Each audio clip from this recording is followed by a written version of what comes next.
Hello, welcome back. I'm Faerret. So, I know I've met you in Colorado Springs, but where are you originally from? Well, I moved here from Houston, Texas, and I was born in San Antonio. Um, my dad lived in San Antonio and my mom lived in Houston, so I kind of went back and forth between those two cities a lot. Is San Antonio also in Texas? Yeah. Oh, very cool. What did you kind of like do for fun? Was it like different vibes in each town? Yeah, they're pretty different vibes. I really like San Antonio. I think it's got its own culture. There's like a river walk there that's really cool. Like the architecture downtown like has its own look and everything. And it's got this sort of like sort of Mexican. It's like Tex-Mex embodied. That's what San Antonio is.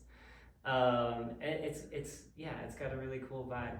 Houston feels like Gotham City to me. I hated living in Houston. There's just like traffic everywhere, and it's like always cloudy, and everything is concrete, and it smells like sulfur because there's like oil refineries everywhere. So it's Oof. yeah, I hate Houston. Were you like a fairly social kid growing up, or did you kind of like to play by yourself more? I was extremely shy. Um, yeah, and I don't think I had a lot of childhood friends. Like I'd have friends for a little while, but I moved a lot. Mm. Um, so like every year or two, I ended up going to a different school. Oh my gosh. And so like had I was never able to like keep friends for a long time. So it's like eventually I just kind of got used to the idea that anytime I move somewhere, like I'm not going to hang out with these people for more than like 2 years. So I don't know. I think that's screwed up friendships for me as an adult. But yeah, I'm learning to get out of that headspace. And I've lived in Colorado Springs longer than I've lived anywhere, actually. So Well, I love the vibe out here and a lot of the people. I do kind of hate how much people like romanticize the idea of like the same friend group your whole life. I think it's such a yeah. weird thing that society likes to do. But do you have any like interests or hobbies that have followed you from childhood into adulthood? Um. Yes. Yeah. So like I'm just like a person that has like endless hobbies, and I pick up hobbies all the time, and like when I was a kid, like I would draw a lot, and I'd write constantly. Like as soon as I could read, I started writing, and I never stopped. Um, but I don't draw as much as I used to. I kind of stopped drawing maybe around like my early 20s, I guess. But I pick up new hobbies all the time. Around the time I stopped drawing, I started oil painting. So like that's another thing I do. When I was a kid, I was really into filmmaking. I wanted to be a movie director. Like I was a huge film buff.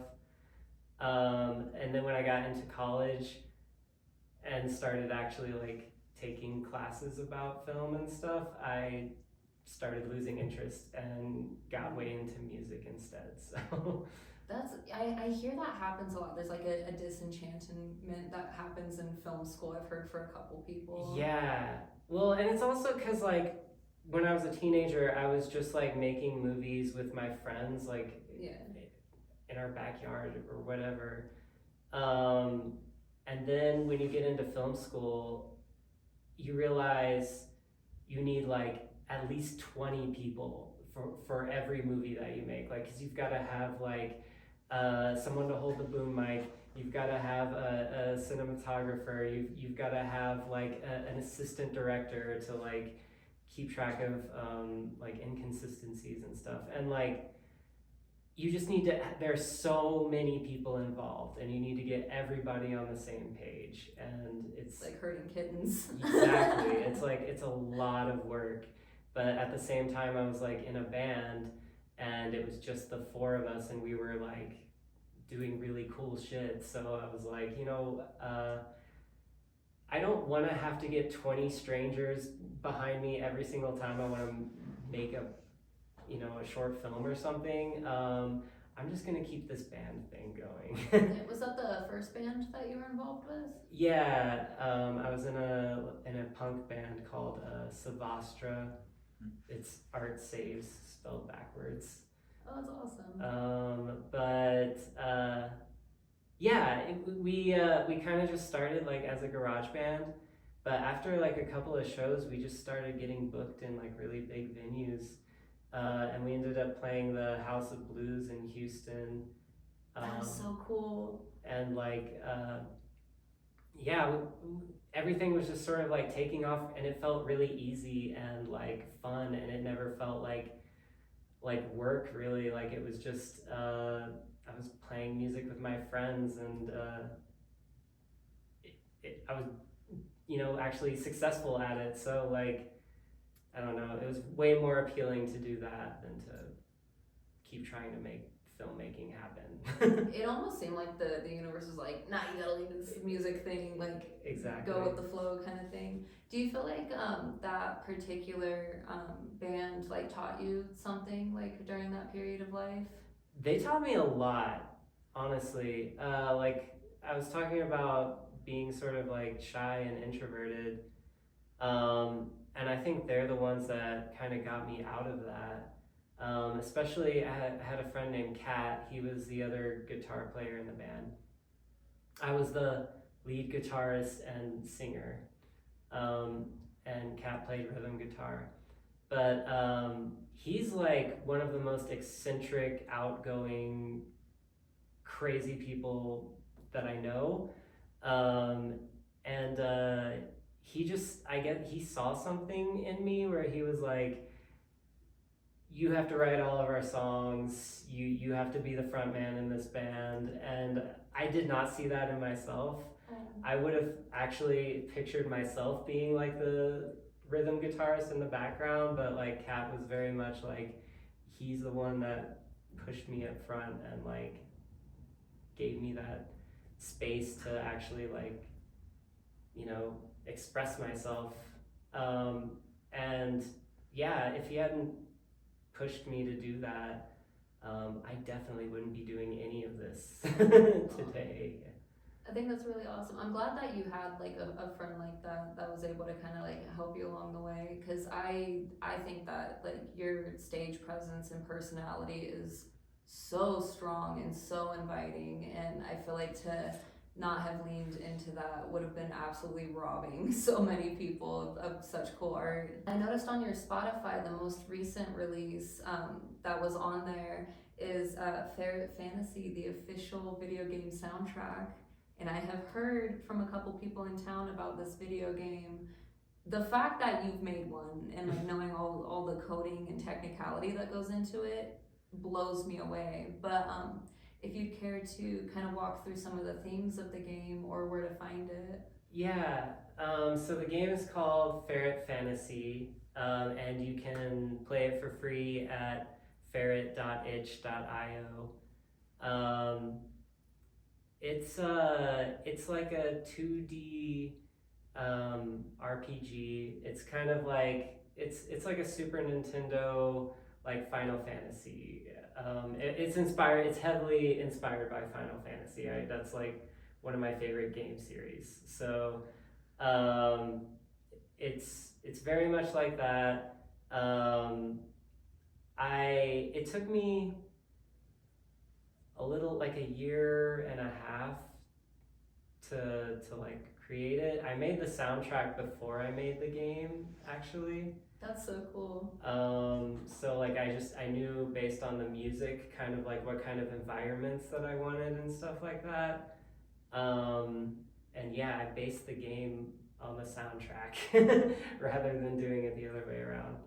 Uh, but yeah, I think the themes of the game, like it's really a lot of it is actually about like climate change. Weirdly, I just um, yeah, when I was trying to like listen to the music that I'd written for it and think about what it like made me think of,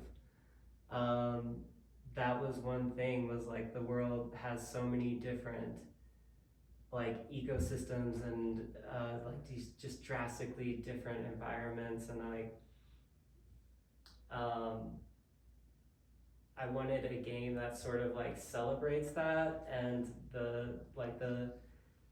the main conflict in the game is that these like unique places are going away and we have to like try to save them. I love when art has like an intention with it, and I feel like bringing awareness to topics like that and making it personable with like the people playing is definitely a very cool way to go about it. I think the concept's really dope. um, when you're saying that you made the soundtrack first, I find like for me, anytime I write anything, I always have to have like instrumentals behind it. Did you ever like play the music while you were like putting it together?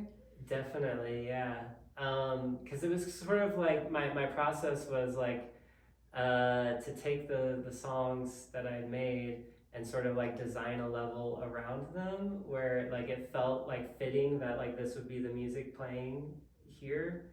Um, and when I was writing the soundtrack, like I was really trying to just like experiment as much as possible with like music from different cultures and stuff like that because I'm really limited when it comes to looping and there's not a lot I can I mean there's a lot of things I just can't do based on like how I structure songs that way. So for the soundtrack I was like I'm probably not going to play this live so I can just do whatever I want here. And so yeah, I have songs that are sort of like um, inspired by like Indian music. There's like some songs that are inspired by like Chinese orchestral music and stuff like that. So it's I definitely tried to branch out and do a lot of weird sort of like international sounds. And so when I was designing levels, I was kind of like designing it around that music and trying to like think of what it evoked for me. I think that's super cool. I feel like there's like a sense of unity in that too, especially like broadening your grasp and your inspiration. Was there a particular song that you made and you're like, this could be a game? Like the one that you had the realization on? Um, Man, I kind of honestly I went into it thinking about making it for a game. That's very cool. So that was kind of like in my head from the start. But there are like there's a song I have called "The Bustling Bazaar," and it's probably one of my favorite ones on there, just because it has like such a really unique vibe, and I feel like what like I was going for like being in like a like an Indian marketplace, and like I feel like I just nailed that vibe so hard with that song. Yeah. I think that's really awesome. I know that, I mean, like honestly, like your lore goes so crazy because I remember the same day I found out about the video game that you made. I also heard that you made a children's coloring book. When you made that, did you have like a particular kid in mind that you wanted to like give that to? Um, I didn't have like a particular kid in mind.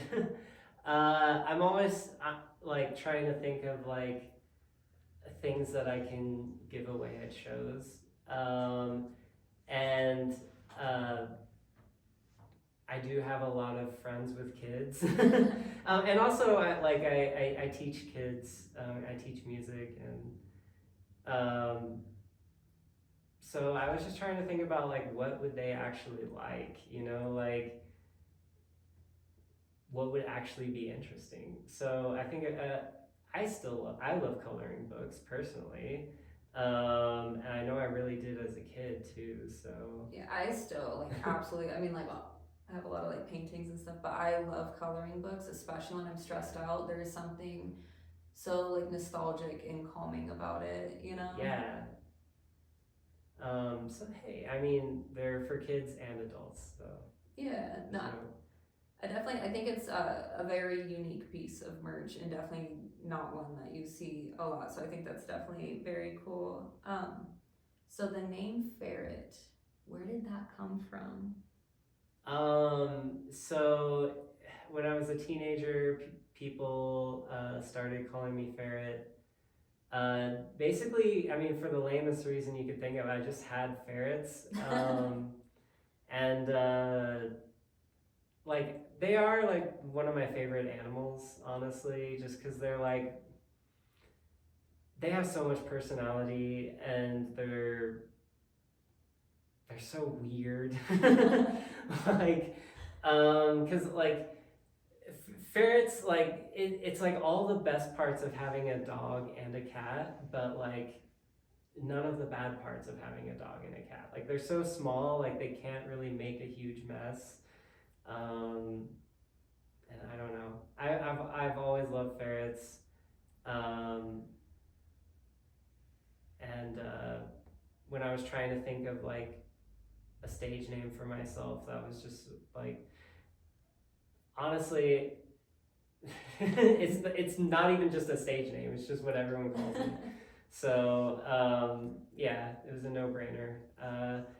The first time I did an open mic in Colorado Springs, I just put Ferret on the list, and that's ever since. I mean, that's what people know me as.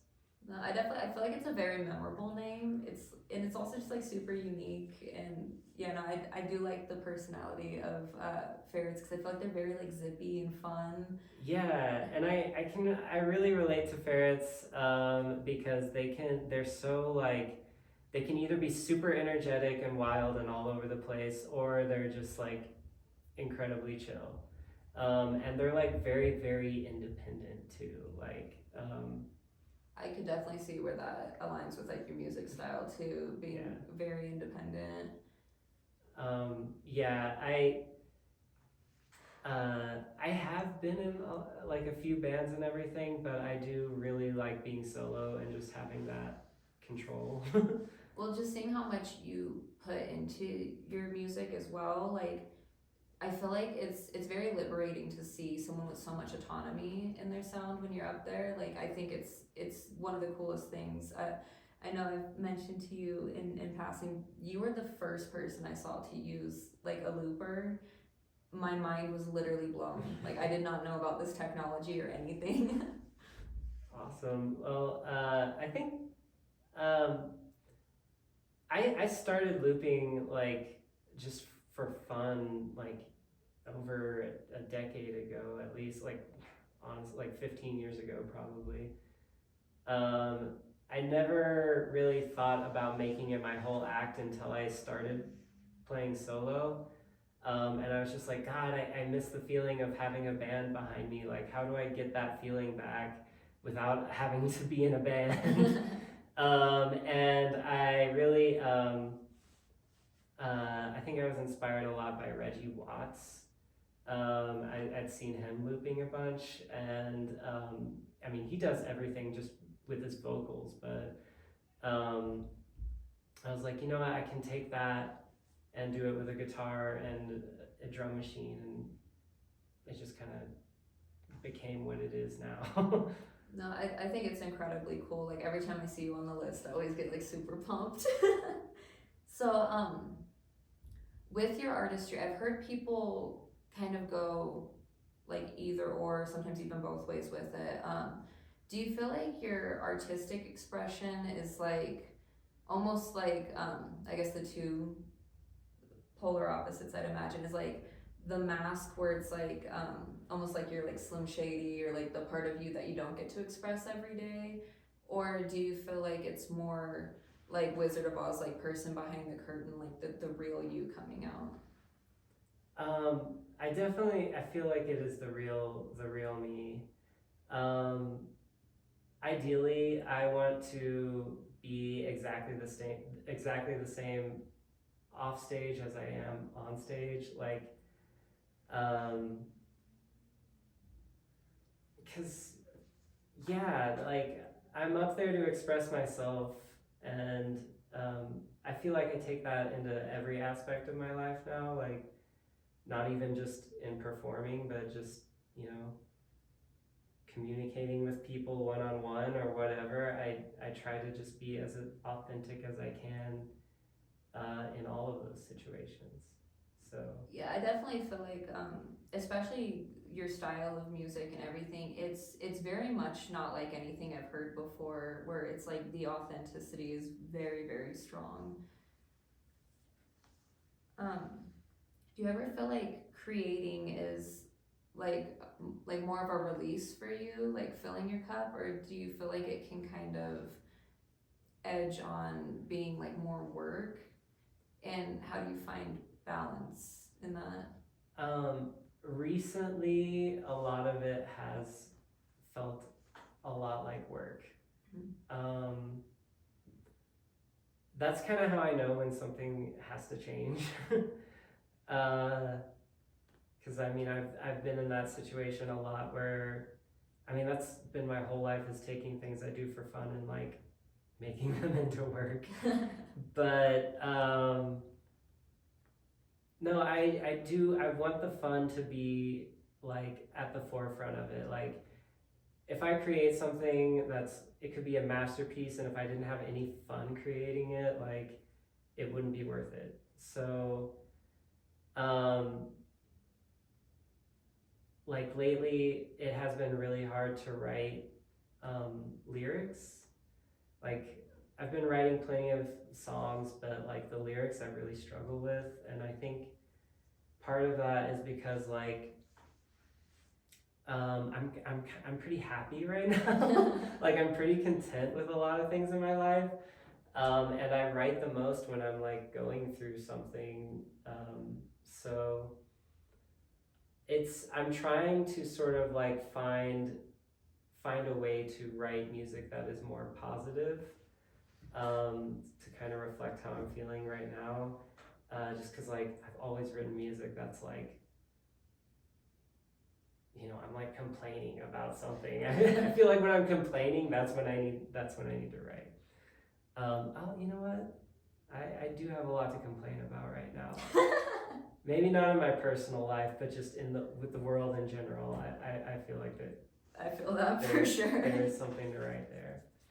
Yeah, no, I feel like I try not to be cynical, but it's really hard right now. Like there's so many things that I just am so baffled by, like the lack of empathy in the world right now. It's crazy to me. But I remember, I believe it was a couple months back, you were promoting a show at Friskies and just casually came up with a flyer and like set down a stack, and you're like, oh yeah, I'm gonna be performing while there's people literally wrestling.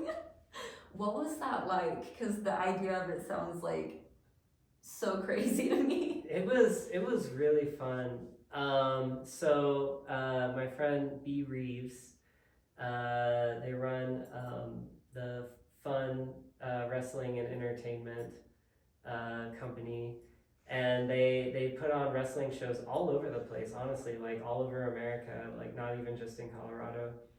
They're yeah, and there were sort of doing this show that combines music and wrestling, where there would be like a musician playing, and then the wrestling would sort of just be happening up front. Um, and so they invited me to be on that because uh, it was sort of like Pride themed. It was in June, and so I think they were trying to find queer artists for um, the whole show. Um, but it was really cool. Like basically, basically I was just sitting in the background doing my thing, and there were just like wrestlers up front on the stage, and like every wrestling act was like really different. They all had their own style. Like there were luchadors there, and like some of it was like very sort of like theatrical. Uh, Wrestling, but the two guys that were wrestling during my set were just like the most like athletic, like buff, like crazy, crazy athletic guys, and they were like they're literally flipping each other around and like flipping off of the stage and like doing all this wild stuff right in front of me, and like we didn't rehearse with the wrestlers, so I didn't know what to expect at all. And so I was just sort of like in the background like this, like just watching everything go down and trying not to get distracted. That sounds so. I love the concept of it. I feel like that's like something straight out of a music video. Like, I think that is the coolest idea. And I think it brings together two very diehard fan bases. People freaking love wrestling and people love music. Yeah, I mean, and gay people love wrestling a lot. Actually, I think it's weird because like I don't know if like that's just common knowledge, but every time I've met a huge wrestling fan, like it's almost always a gay man. I mean, it makes sense. I know, I was like, I'm thinking like WWE, and I'm like, I get it. I will say, I love Friskies, especially because of how much they support a lot of queer artists in the community and everything. And yeah. I feel like it's just really, really important to have spaces like that where that is prioritized. I know we've gone to a couple queer open mics up in Denver, and sometimes it can feel like kind of like a support group, which I think is super important. And I just see Friskies doing all kinds of like insanely unique stuff all the time. Yeah. One of so when I first moved to Colorado Springs, like the first open mic I went to was at the Zodiac, which sadly got shut down in 2020. Mm-hmm. But Andrea Stone was doing sound there. And she's always been just like super incredible and supportive, and like she's like a staple part of like the Colorado Springs music scene, and she has ever since I've been here. So she's at Friskies now, and I was really excited to hear that like Friskies was opening up and that they were, and you know, basically Andrea was gonna keep the spirit of the Zodiac alive. And I think she has very much done that. And Friskies is like, it's one of the, I mean, it's definitely one of my favorite venues, cause like I see drag shows there all the time, you know, and wrestling shows and music shows, and there's just like, they do everything. And they're just such a like welcoming place. Like they try to bring in people from all walks of life. Yeah, I definitely feel like the crowds that they pull there too are like, it's just like there's such a love for the actual art that you don't really get at like a lot of dive bars and stuff, you know. It's like people are really there to hear stories, you know, not just to like have something as background noise. And I definitely feel like the interaction is so good there. It's definitely become one of my very favorite places to go. Yeah, I used to do a lot of shows with soda pop music at Friskies, and one of the things that they would always do at their with their shows is they'd have like communal painting. So they just have like a giant canvas, and like anyone could just walk up and paint something on it. And I've gotten to keep a couple of the paintings.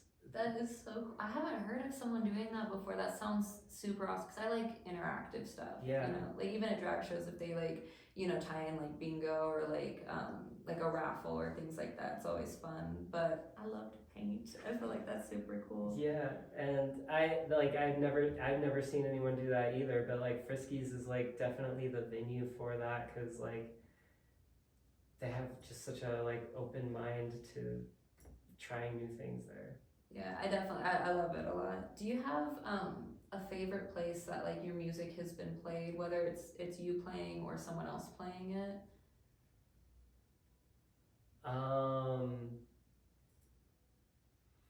So man, a favorite place my music has been played. I mean, I can't really think of anything, honestly. Okay, well, I will say this: my favorite place that I've heard my music played was in my boyfriend's car. Oh, that is so sweet. Because a lot of the time he just has like his music on shuffle, and anytime one of my songs pops up, I'm just like, hey, put that on his playlist. That's so sweet. So I was going through your discography a little bit, and one of the albums really stood out to me, and I had a lot of fun going through it. Just the name of it was like a total gut punch for me as someone who's like hyper self-critical. So it's called You'll Have to Try So Much Harder Next Time.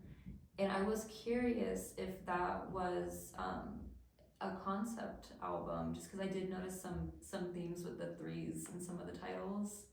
Yeah, it definitely was a concept album. I wrote it right after getting divorced. It was one of those things where like I just sat down and like wrote all of the songs on that album like back to back, in maybe like less than a week. That whole thing was written in less than a week. Yeah, it was definitely just feeling a lot of things, and I needed to get them all out. So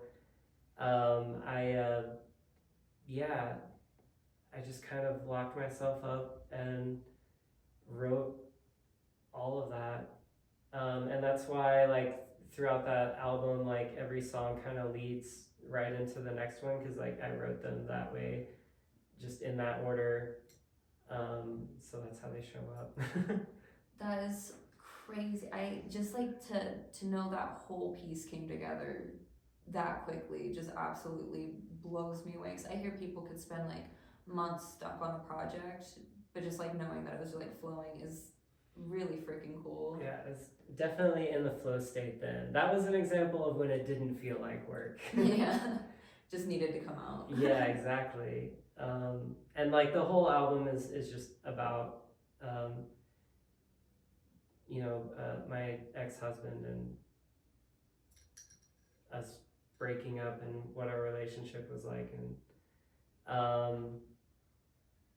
there's a song, the name of the album comes from a line that I had in the song Make You Cry Part 2.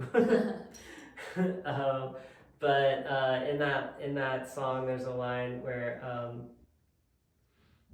I say, I didn't die, and you know what they say about what doesn't kill you, you'll have to try so much harder next time, but that's not like you. So it's like I'm just surviving, basically. Yeah, I mean sometimes those tough seasons in life, like it's almost like it is not just day by day, it's like minute by minute, you know? No, that definitely it's definitely a deep cut. But on a very contrasting note, I noticed that there was a song called Condoms and a Candy Bar on one of your projects, and I got a really good giggle out of that just when I saw the name. When I was listening to the song, like it just like it was very like fun, a little bit like ominous, like it had like a little bit of an edge to it, which I really liked. What inspired that? Actually, that is one of my favorite songs that I've written lyrically, just because like it feels like I said exactly what I was trying to say, and that it's about feeling like you're just getting treated like trash, basically. And that's why the title is Condoms in a Candy Bar, because those are two things that you use once and then you throw them away. So it's like that's how I feel. I feel like used up and thrown away. And yeah, I feel like I really captured that in that song.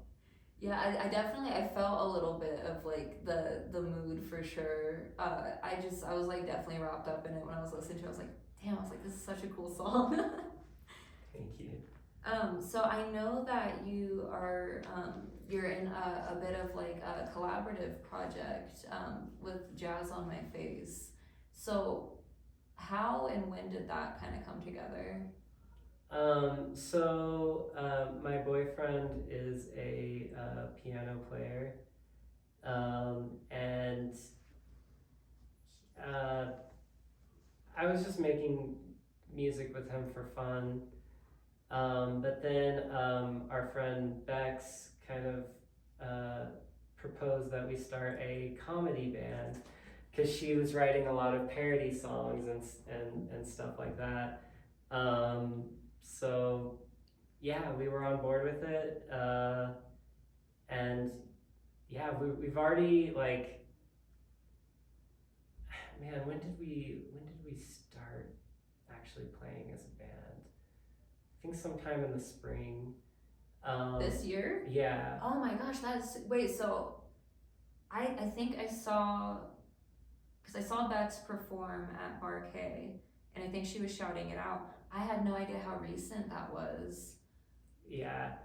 Um, just I mean, we're all pretty professional, like, and we churn stuff out pretty fast. So like, Bex and Morgan write a lot of the lyrics, but I write some of the bass lines and stuff like that.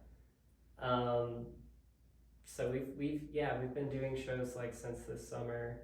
It only took us like a couple of months before we actually started doing that.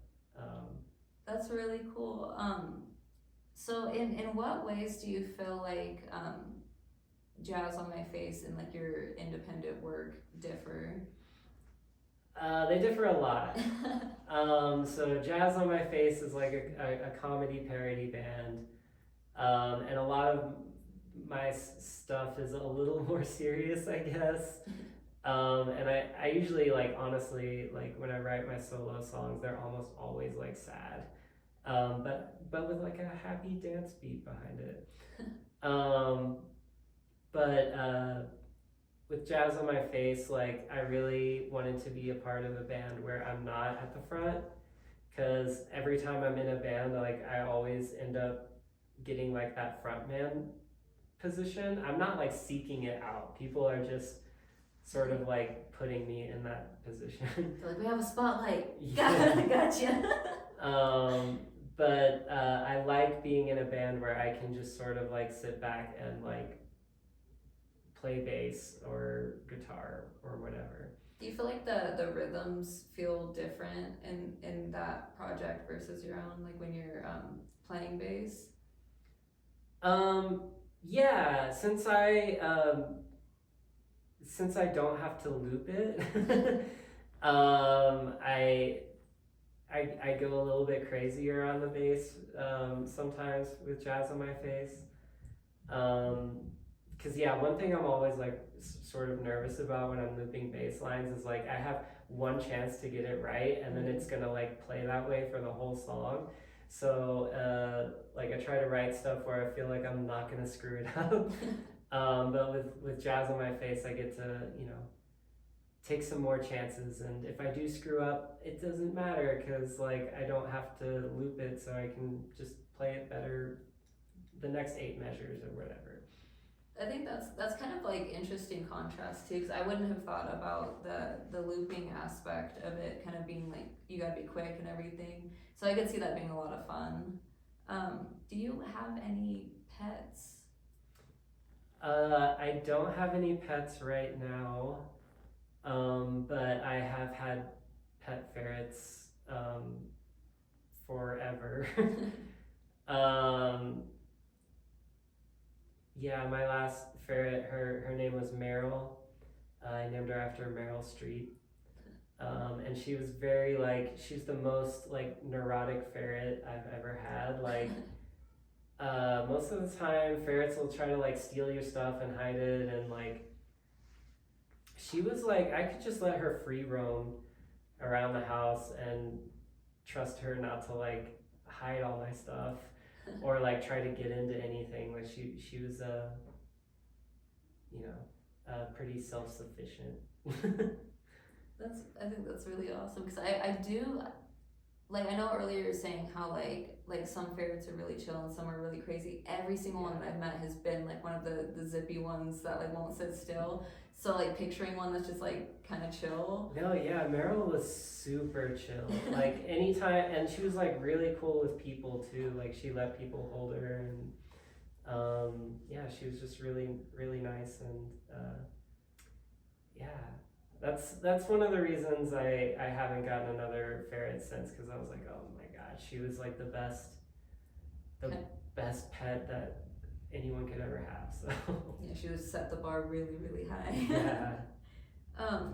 So I know you said that you were in some punk projects and you've been in multiple bands and you've been performing for a while. And even like not even just like specifically with music, but even through film school or drawing, making the games, like just all of these really cool mediums that you've gone across. Have you ever dealt with any pushback from anyone, like in any of your processes? And if so, how did you deal with it? I mean, I get pushback on stuff all the time. Like especially because like I'm always just trying to do stuff my own way, and I'm not necessarily trying to follow some kind of like template. And because of that, I run into a lot of situations where people don't understand what I'm going for, and like that was a big problem with filmmaking, and why I felt like sort of getting more out of that was because I'd have like these weird ideas for a movie and I'd know exactly how I'd want to shoot it, and it was just hard to like explain that to other people, and I like got into like making storyboards and writing screenplays and like just being really difficult and being like you know, like I have this like specific vision and I need you all to see it, and it's just really hard to get people on that same page, but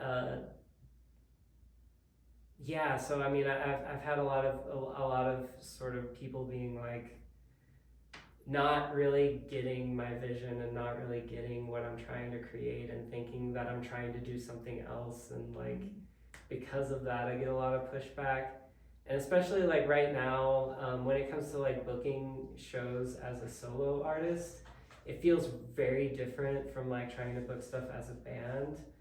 And I mean I know you book solo stuff all the time. It's tough.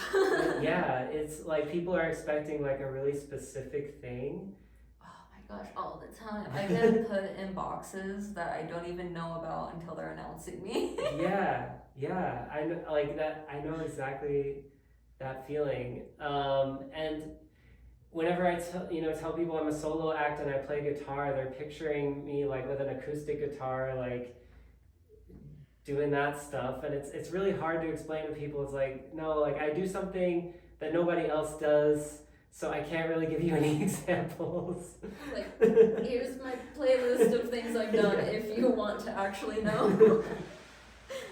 No, it's definitely, it's hard. And one thing that, because I haven't been in any bands, I've been lucky enough to work with other musicians at times, but I think one of the things that psyched me out the most before going on and doing like my first show as like a solo artist was someone was like, oh yeah, I couldn't do that because at least with the band, if you screw up, there's other people to bail you out. It's just you up there. And I was like, I didn't think of that. Like, well, that's also kind of one of the things that's really cool about it is like, as long as you like trust yourself and have the confidence to know that you're gonna crush it, then you just are gonna crush it, and it doesn't, like, you don't have to worry about like 3 other people, you know, also being in that headspace. Like, you're. That's fair too, right? Because a lot of times people don't know if something goes wrong unless you tell them, right? Right. So my heart in a lot of these interviews and a lot of my music and just how I approach people in life is very influenced by like mental health and trying to uplift others. I believe that hobbies and interests are like a means of coping with life, and you very much are someone that I consider to have a lot of outlets. Do you feel like there's ever been times in your life where your outlets have prevented issues, like in your personal life? Where they've prevented issues? Yeah, I mean, I think whenever, like I said, I create a lot whenever I'm like going through a hard time. And I think having that outlet and being able to like let the energy out through art in whatever form it might take is more healthy, and it kind of keeps you from doing things that like might not be so healthy or might not really be good for you in the long run. And yeah, it also, I struggle a lot with communicating. I think. I feel that too. I feel like writing got me connected to people, or like lyrics, before words ever did. Yeah, and a lot of the time when I'm writing a song or something, it helps me sort of figure out how to say things, how I want to word things, or like, you know, if I have like something I want to bring up to somebody, like how I'm gonna approach it. Because like I do struggle with that a lot, and like having the time to like sit down and actually like really think about how I feel and what I want to say, and like being able to write it out without, you know, worrying about how someone's going to react. That it prepares me for a lot of like conflict or like difficult conversations. Thank you so much for coming on the show and sharing some of your talent with us. We are extremely appreciative. If you'd like to let the people know where they can find you or any upcoming events. Yeah, so you can find all my music on like every streaming platform. Just look up Faerret, spelled Faerret. I had to do that one because the regular spelling of ferret was taken. But also on all social media, you can look up Real Men Love Faerret and find me there. As for upcoming events, I'm just gonna say, you know, actually I don't even remember what day that's on. So follow on Instagram. Yeah, exactly. Follow me on Instagram, and yeah, I'll post all my show dates there. That's the best place to find me. Yeah, thank you so much. I really appreciate you. Thank you.